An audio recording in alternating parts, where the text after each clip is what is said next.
Welcome! In today's tutorial, we'll walk you through the steps to enable camera permissions on X, formerly known as Twitter, using your PC. This process is simple and ensures you can use your camera seamlessly for features like video calls or live streams. Let's dive in. First, open X in your preferred web browser. Once the website loads, log into your account if you haven't already. Now, look at the top of the browser window where the web address is displayed. You'll notice a small icon next to it.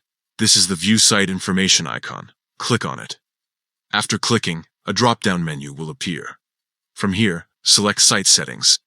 This will take you to a new page where you can manage permissions for X on your browser.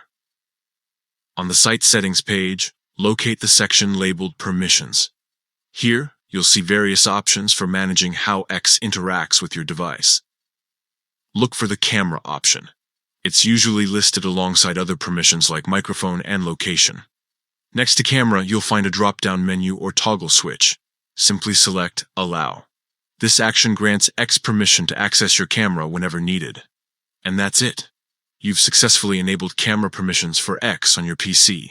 Now you're ready to capture moments or participate in video-based interactions directly on the platform. Thank you for following along. If this guide was helpful, be sure to share it with others who might need assistance enabling their camera permissions on X. Happy tweeting!